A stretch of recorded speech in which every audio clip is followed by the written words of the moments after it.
Welcome back to the channel. For today's video, we're actually going to put pause to the category breakdown videos that we've been doing for the upcoming Oscars for a little bit, and we're actually going to go back to the other series that I've kind of been doing on this channel, or that I started last month, and that is just recapping whatever I watched during the month of February. If you didn't see the January video that I did, I kind of introduced it a little bit, and I'm gonna kind of give the same introduction here. That in 2022, I think it was 2022 and 2023, for the entire year, I watched a movie a day for the whole year. Now, ultimately, it didn't end up being exactly every single day one movie, but by the end, there was 365 movies to represent the 365 days of the year. So for this year, I'm hoping to do the same thing. This year, obviously, with just having literally just yesterday, Leap Day, 366 films by the end of the year, and I want to do this video series as kind of a way to document it. Last year, the last 2 years, really, I just kind of had my letterbox list, and that was kind of the extent of how I was documenting it. So now, with having the YouTube channel up and going, and I'm posting pretty consistently, I like the idea of doing it this style, doing YouTube videos and just kind of going over and just as an opportunity to just talk about all the different films that I saw throughout the year. And so, like I did in January, we're going to continue doing the same thing here in February, and that is uploading this on the Tier Maker website. So here is the Tier Maker website. So I have just right here along the side just the star ratings, my letterbox star ratings from half star all the way up to 5 star, and down here are all the movies that I watched in order. One thing that I think you're going to notice about this, so you're going to notice a lot of the films here are Oscar nominated films. This is, around the time of year, especially when I'm doing these category breakdown videos where I'm watching a ton of Oscar nominated films. And so there's two trends I think you're going to notice here. Last video in January, I kind of had a nice little bell curve going where it was kind of not a lot up here, kind of got a lot right here in the three and a half, four, and then it tapers off again at the top. This one I think is going to look a little different because, with it being Oscar-nominated films, it's a lot of films that I really love, and so I think the graph is going to look interesting here, and I'm really interested to see exactly how it looks. I think the fours this month are going to be like insanely big, and then 4.5, 5 stars might kind of taper down. But I think there's going to be a lot of 4 star rated films just because of how many Oscar nominated films there are here, how many films that I truly love. So without further ado, the first film on February 1st was Godzilla Minus One. Godzilla Minus One was nominated for Best Visual Effects at the Oscars, and it's just a truly, saw it twice in theaters now. It was just a truly breathtaking, just a beautiful, film. And for someone who's had this is the first Godzilla movie I've ever seen, it really has me interested in watching more about Godzilla. But it's also maybe this was the not the best first Godzilla movie because I might have too high of expectations for anything Godzilla moving forward. But I'm putting Godzilla Minus One as a 4 star. Up next is Guardians of the Galaxy Volume 3. And I wasn't lying when I said I think there's going to be a lot of 4 star movies. Guardians of the Galaxy Volume 3 might be. I mean, it's just because it's new and I haven't had as many rewatches with it. It's tough to say, but I like Guardians of the Galaxy Volume 2 a lot more than a lot of people, and so it's all three of them are so good. Like, it's so tough to decide which one I like the most between the three. But I mean, just because of how good they are, I think it Guardians of the Galaxy joins the Tom Holland Spider-Man movies as like the two best trilogies really in the MCU for me. I guess maybe if you don't count like the just Avengers, movies, because I guess technically there's four, so it's not a trilogy. But yeah, I'm putting Guardians of the Galaxy Volume 3 at a 4 star. The next film, February 3rd, would have been Golda. Golda was nominated for Best Makeup and Hairstyling at the Oscars. It's an okay movie. It doesn't really capture my interest or captivate me either time that I've watched it. But the makeup and hairstyling, or the makeup especially, is just really impressive on Helen Mirren transforming her into Golda Meir. So for that, I'm gonna respect kind of the craft that went into the film, put it at a 2.5 star. The next film is El Conde, Pablo Larraín's new film that was on Netflix last year. I watched it last year. I didn't really like it all that much when I watched it last year. I don't know if I just maybe wasn't in the right, not necessarily headspace, if I just wasn't giving it the attention that it deserved. So when I rewatched it, because El Conde is nominated for Best Cinematography at the Oscars, so when I rewatched it, I really liked it a whole lot more than I did the first watch. So I'm gonna move El Conde up to a 3.5 star.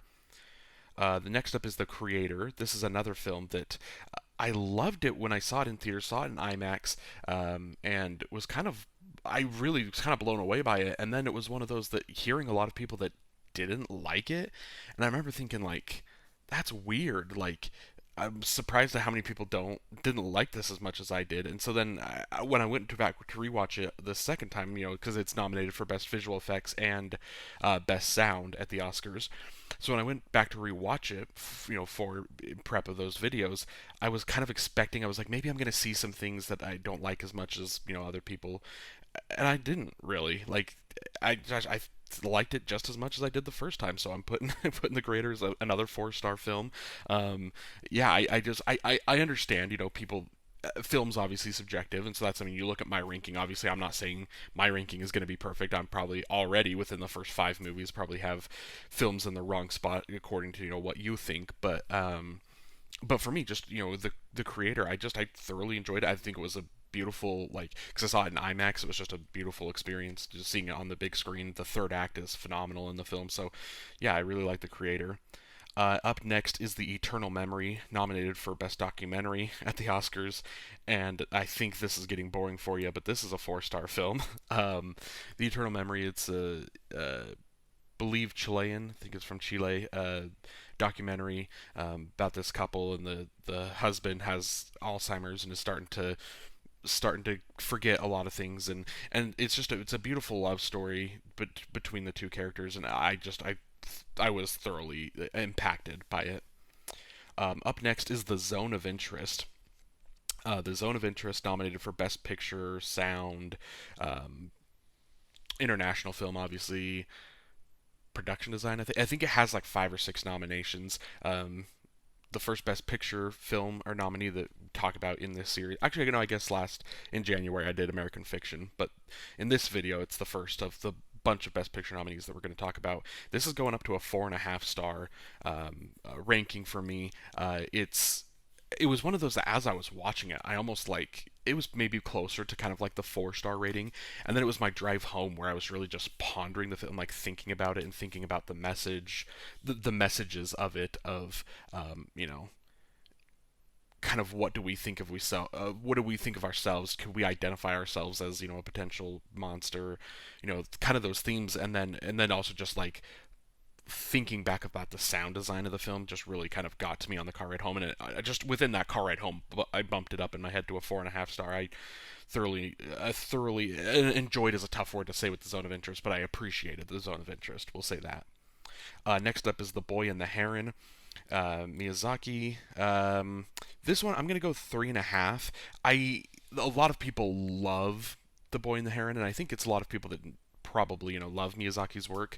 I hadn't seen anything until last year. I watched in prep before seeing The Boy and the Heron the first time last year. I watched Castle in the Sky and Spirited Away. So I watched a couple films. I love the style. I appreciate it, and it's a good film, and it's full of it's it's unique, and it's interesting. It's captivating compared to a lot of other just kind of more American animated films. So I really do appreciate it. I just don't know if I'm maybe not the biggest Miyazaki fan, or just because I haven't I've only seen I guess 3 films, a total of one time each, and so I don't know if I'm as in love with kind of the style as a lot of other people will be. So I know The Boy and the Heron is going to be a lot higher for a lot of other people, but for me, I'm putting it at 3.5, and then maybe years from now, because again, I'm so fluid with my lists and my rankings that maybe years from now, after I've seen 5, 6, 7, 8 more Miyazaki movies, maybe it can move up a little bit. But for now, I'm going to put it at 3.5. Up next is Mission Impossible: Dead Reckoning. This one. Yeah, it's another 4 star. Honestly, it's a great film. It I hadn't seen any of the Mission Impossible films until last year, kind of doing the then I watched all the Mission Impossibles to go see this in theaters, and I loved it. But a part of me was also wondering, because I think I watched all the Mission Impossibles probably within like 10 days, like a week to 10 days leading up to the new one coming out, watching them all kind of in a row. So I was kind of worried that maybe it was just kind of a victim of the moment thing of where I was just so in the mood and watching all of these Mission Impossibles that maybe I didn't like have enough time to kind of step back and see. Maybe I was just kind of caught up in the moment a little bit. But it's now been months later. Rewatched it again because this is just exactly like The Creator is nominated for visual effects and sound at the Oscars. So rewatched it, and honestly, I still liked it. And I think that Mission Impossible, it's interesting because I don't know exactly what's going on with it. It was obviously originally Mission Impossible Dead Reckoning Part 1 was the name of the film, and then I remember seeing that they were removing Part 1 from the title, and it was just becoming Dead Reckoning, implying that the next film is not going to be Part 2. But again, it is still, it was released as a Part 1, it was cut as a Part 1, and there was a lot between this and Spider-Verse and Fast 10. There were so many just Part 1 movies last year. I think this one is the one that maybe handles the Part 1 the best in the sense of, like, you still get a full movie here. It does end on a cliffhanger. It kind of ends on this moment of uncertainty about necessarily what's going on, but it still gave you a complete conclusion to whatever the Part 1, the first half of the story, was telling you. So again, I still liked it. I'm putting Mission Impossible at a 4-star. Up next is Four Daughters, another documentary from this year, and it's another one that we're putting at the 4 stars. Honestly, at this point, we'll have to see if I can reach the end here on the 4 stars. Four Daughters, it's an interesting documentary because it's a documentary that blends documentary filmmaking with like live action, or I guess just acting, kind of like almost like a stage adaptation of this family and their life, the mother and her 4 daughters. And so it's kind of this cool concept of blending the two together, and I really liked it. And it takes a minute to kind of warm up to it, but again, if you go watch in the documentary video, that category breakdown that I just posted a couple days ago, I'll go into more detail on that there. But there was a specific scene in Four Daughters that really just like was the scene that like I got locked in, and I was like, oh, like it hooked me, it got me. I was like, I see what we're doing here. This is really really cool. And then obviously it has a very kind of tense and emotional kind of resolution and climax to the film. So I thoroughly enjoyed Four Daughters. Up next is the Silver Linings Playbook, or Silver Lining. I keep saying the Silver Linings, just Silver Linings Playbook. The reason I watched this is, if you're doing the math here, this should be February 11th. February 11th, I believe, Super Bowl Sunday. I started this, I think, once I started doing a movie a day. I kind of liked on the morning of the Super Bowl just kind of watching a football movie that I hadn't seen before. And so I was thinking about it. I was like, what football movie have I not seen before, or just haven't seen in a long time? And for some reason, Silver Linings Playbook was the first one that came to mind, which obviously is, there's a lot of football in it. It's not necessarily, I wouldn't call it a football film, but it was still the first one that popped into my head. And I knew this was, Silver Linings Playbook is one of those films that I bought like at like at Walmart's, they'll have like the $5 movie bin or whatever. I bought Silver Linings Playbook years ago because I heard it was such a great film, nominated for a bunch of Oscars, and so I was like, I'll watch this one of these years, and I just never got around to it. But finally, this Super Bowl, that was when I decided to go for it and give it a watch. I'm gonna give it a 3.5. I think it's okay. Jennifer Lawrence, Bradley Cooper, De Niro. You've got a lot of good acting in there, but I don't know. It didn't hit like, in hindsight, I don't know if it's just, I obviously wasn't in the moment in 2013, 2012. I'm not exactly sure what year Silver Linings Playbook came out. I wasn't like in the moment, so I don't know what the kind of the narrative, what the story going on around the film was back then. But like I feel like if this was released today, I don't, it just didn't necessarily feel like it would have been some big Oscar player to me. But it still was a fun, cute little romance movie. Kind of has a nice ending, so I'll go 3.5 for Silver Linings Playbook. And then up next we've got Spider-Man Across the Spider-Verse. Finally, for the first time, going all the way up to the 5 stars. I mentioned that Dead Reckoning was maybe the Part 1 that kind of handles the Part 1 the best. I don't know if Spider-Verse necessarily handled the Part 1 the best that it could, but for me it still really works because a lot of complaints with superhero movies is that the third act is just big good guy fight bad guy, big CGI, blah, battle, whatever, and then it kind of ends. and then it's interesting that then that kind of became the complaint about Spider-Verse, that it kind of doesn't give you that conclusion. It doesn't give you the big battle.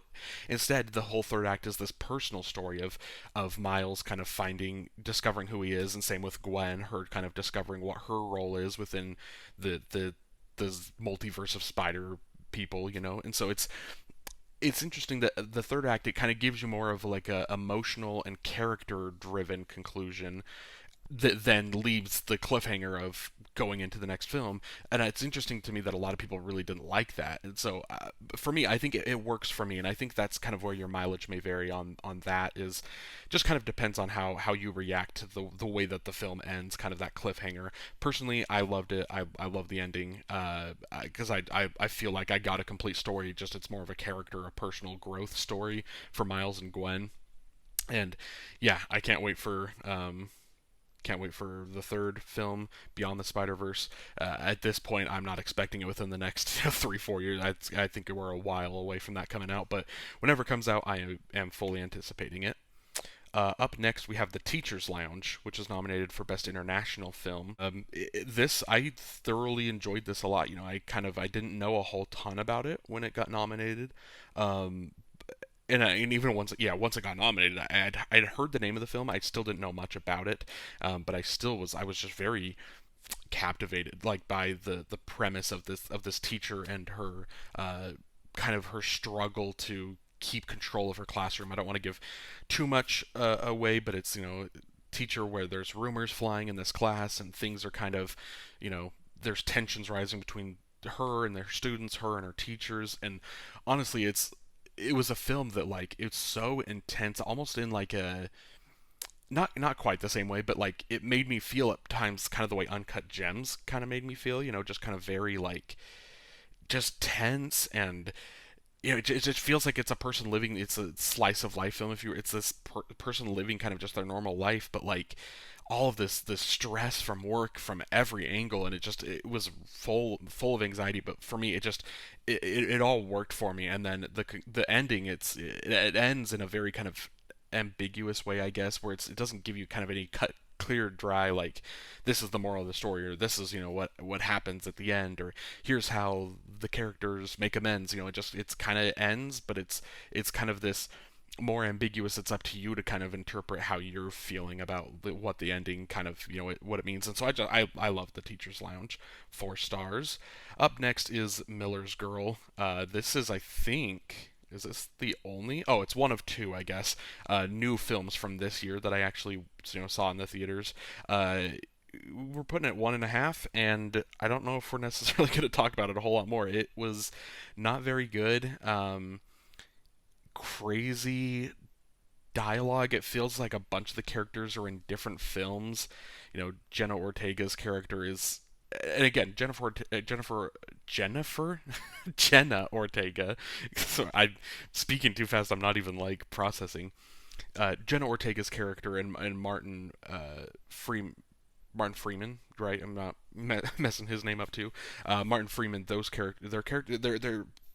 good actors, and they're giving a lot on the screen. But it just, for me personally, it just like, I don't know how to describe it. It feels like they're all in different movies. They're not coming together. It's not like it's not very cohesive. It's the friend character. She's in a completely random like screwball like teen comedy, you know, and then Jenna Ortega's in this very serious drama. It's just a bunch of mixed tones that all don't really work well. The dialogue is really uncomfortable and just cringy. It's not a great movie, but we're going 1.5 on that one. Up next is Bobby Wine, The People's President. This was nominated for Best Documentary this year's Oscars, and this is going to be the first one I'm going to put in the 3 star. For me, a 3 star movie is like, it's a good film. I can see this being a film that I can see this being a thing for a lot of people that a lot of people will like. Ultimately, for me, I appreciate it, but it just didn't necessarily like connect with me any more than like you know, that I loved it. So we're putting Bobby Wine, People's President, at 3 star.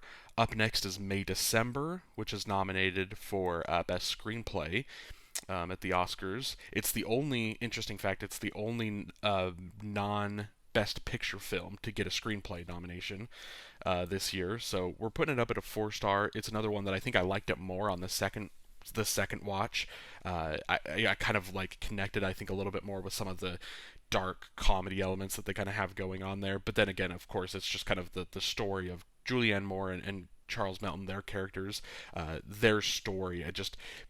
It's it's a tough watch at times, and it's a very kind of serious subject matter that they're discussing. But it just all around worked for me a little bit better on the second watch.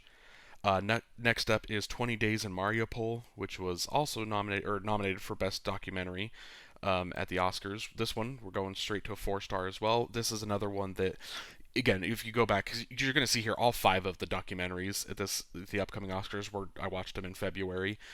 20 Days in Mariupol. It is, again, if you go back and watch that documentary category breakdown I did, I mentioned in there that a lot of the documentaries are very hard to watch. And 20 Days in Mariupol, the filmmaker even has a line in there where he says something along the lines of like, "Yeah, this is hard to watch, but it's supposed to be because you're watching atrocities, you're watching tragedy, you're watching war, play out in real time, and so everything you're seeing, it's going to be hard to watch, but it's an important thing to watch so you understand, what's going on and you understand the situation that they are in Mariupol." So it is a tough watch, but it's it's very good. It's very brave, filmmaking. So I do appreciate it. So it's going to a 4 star. Up next is The Color Purple. So let's just continue on this trend of putting things in 4 stars. The Color Purple. I saw the Steven Spielberg original last year, like the day before I went to the theater to watch the new Color Purple, and I personally just wasn't the biggest fan, I guess, of Spielberg's film. It just felt like it just didn't really connect with me, and it was okay. It was an okay film, but I just didn't love it. I think I like this one more, The Color Purple. At least on the first watch, I kind of thought that when I saw it in theaters. But I didn't love it. It was just kind of an okay film. But then I rewatched it a couple of weeks ago because Danielle Brooks is nominated for Best Supporting Actress in the film, so I rewatched it for her, and I thoroughly just kind of enjoyed the film. I think a whole lot more on a second rewatch a couple weeks ago. So it was closer to kind of a 3.5. I bumped it all the way up to a 4. So that's where we're putting The Color Purple. Up next is Jennifer's Body, and so you can see that this I finally got around to watching Jennifer's Body because Diablo Cody is her name, right? The screenwriter. Obviously, you'll see. You can if you can. It's obviously the images are a little small. If you can tell what the next film is, it's the new Diablo Cody screenplay. So I just wanted to, before I went and saw that, I wanted to go back and rewatch kind of the classic Diablo Cody, and that was Jennifer's Body, a film that I just hadn't seen before. But I watched it, and I can see how this kind of has the cult following it does. The dialogue is brilliant. Like, that's Diablo Cody. I think that's probably what she's most known for. It's kind of her specialty, I guess, if you will. It's very kind of whippy, snappy dialogue, and it's a lot of fun. And the film is full of just a bunch of like amazing one-liners that. So I see how this got like kind of the cult following it did. I don't know if this is a film that maybe I need to watch a bunch more before I kind of agree and kind of put it in that like the cult following as well. But for now, we're putting Jennifer's Body a 3.5 star film. And then up next, the next one is Lisa Frankenstein, the new Diablo Cody film. What I will give Lisa Frankenstein credit for is it does have that same kind of whippy, snappy dialogue, and so it is fun in that sense. It just didn't connect with me as much as Jennifer's Body did on like that level of just I wasn't really as into this story as I was Jennifer's Body. So I'm gonna put Lisa Frankenstein at 2.5 stars, which is low, makes it kind of one of the bottom films I saw this month, but it does make it the best new film that I saw this month. Up next is Rustin, nominated for Coleman Domingo for Best Actor. It's a true story about Rustin Baynard, I think is his first name. I could be wrong, but he's kind of a civil rights activist. His role in kind of the March on Washington. It's not the best film. It's on Netflix. It's not necessarily the best biopic film. It's okay though. I'm gonna put it in 3, and a lot of it's being pulled up by Coleman Domingo because he is phenomenal in the film. So putting that at 3 star. And then up next is Nyad. So this has two Oscar nominations, one for Annette Bening for lead actress and one for Jodie Foster for supporting actress. This is another film that I think a lot of people this Oscar season, it's kind of become one of the enemies of Oscar season. A lot of people hate it. I don't necessarily hate it, but there are so many good films this year that this does kind of become one of my least favorite, I would say, out of a lot of the Oscar nominees. But so I'm going to put Nyad in at a 3 star. It doesn't fully work for me. It could have, I think, been a little bit better. That some of the dialogue and some of the acting is, I mean, a lot of it is good. Obviously, they both got nominated, so obviously a lot of the acting is good. But there's a lot of the acting that doesn't quite work for me. So we're going 3 star for Nyad. Up next is To Kill a Tiger, nominated for Best Documentary as well, and this is another one that we're moving straight up to 4 star. It's a, like I mentioned with 20 Days in Mariupol, To Kill a Tiger is also very hard to watch. All the documentaries this year, every now and then you'll get some documentaries that are kind of more fun. This year it was a lot of tough documentaries to watch. They were all very um, very very drama heavy. They're very impactful. It was they're just again very heavy films.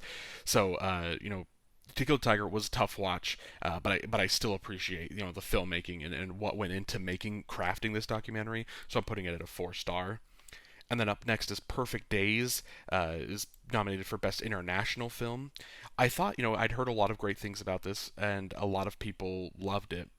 I went and saw it in the theater, and I don't know, maybe if I just wasn't quite like in a not necessarily like in a good mood or just like in the right headspace for this film when when I went and saw it. I thought I was going to love it a whole lot more, and I do love a lot of the concept of it, of a kind of a slice of life film of following this guy as he's cleaning bathrooms, doing his janitorial job. I thought that I would kind of connect with it a lot more than I did, and I do like it and appreciate it. But right now I'm just going to put it in as like a 3.5. But I do think that this is one that in a couple months or a couple years, when I get back to a rewatch of it, I think this is one that easily could kind of bump up for me. But it's one of those, I just don't know if I was not quite in the right like headspace for it at the time, where it just didn't completely move me as emotionally as I thought it would. The next film we've got is Memento.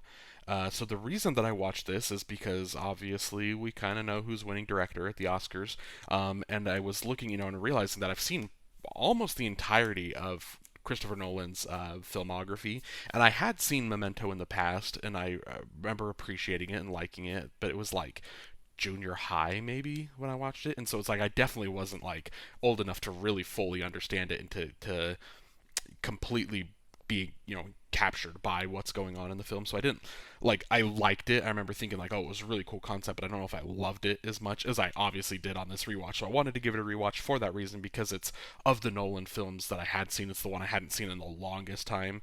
So gave it that rewatch. I really really dug it. It's going all the way up to a 5 star film for me.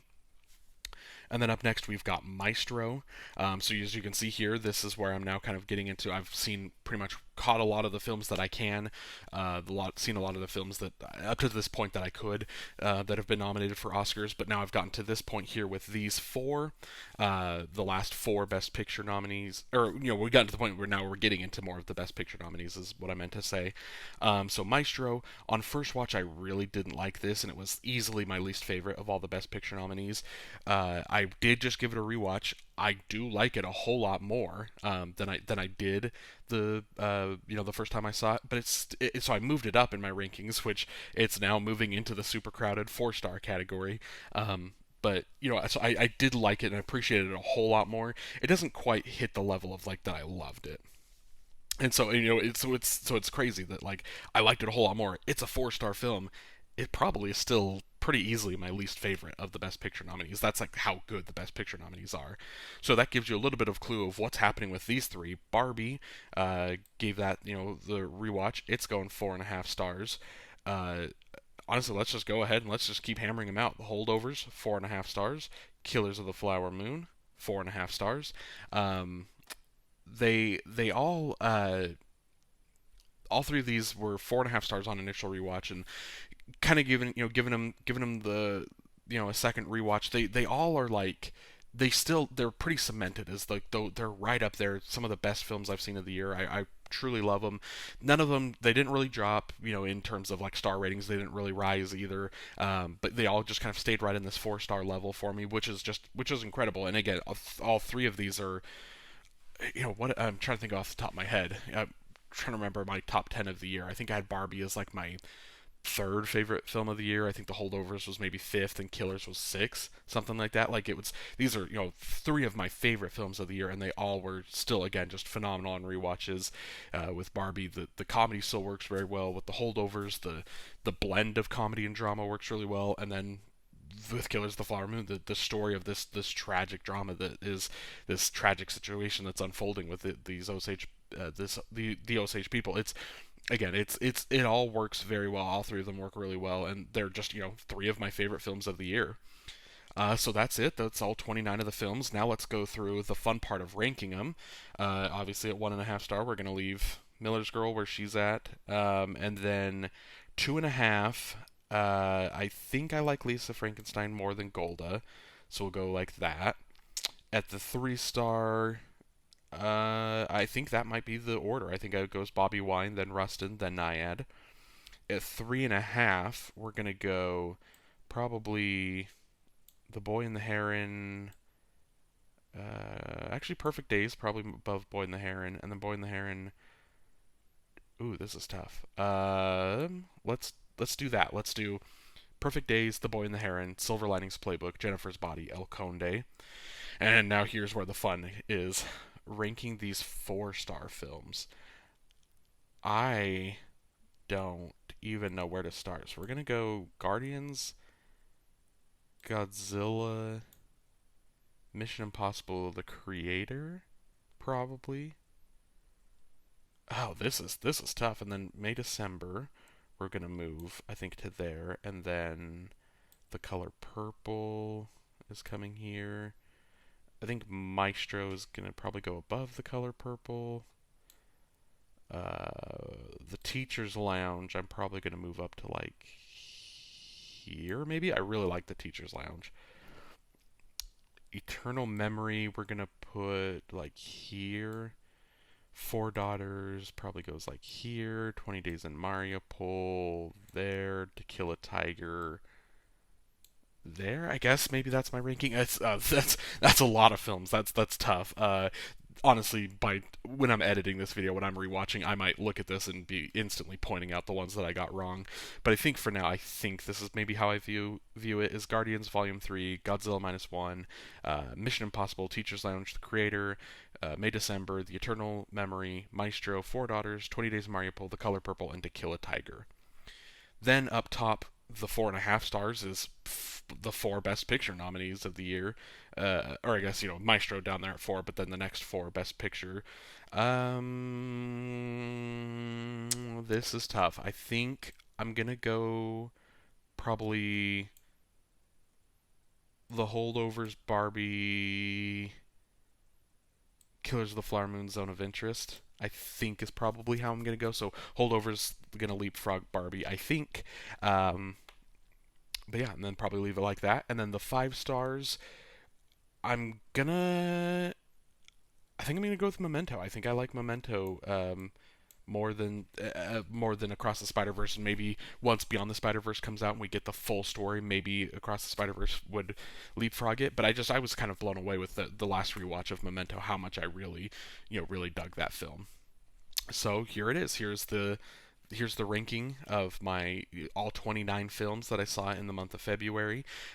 So yeah, let me know kind of which of these films you've seen. If you agree with some of the rankings, if you think I'm extremely off on like what I've rated them. Again, film is subjective, so whatever I'm putting here, these ratings, obviously this is not going to be the same rating for how you view these films. So obviously we're all allowed to kind of have the different to view film in a different way and have different opinions of each of these films.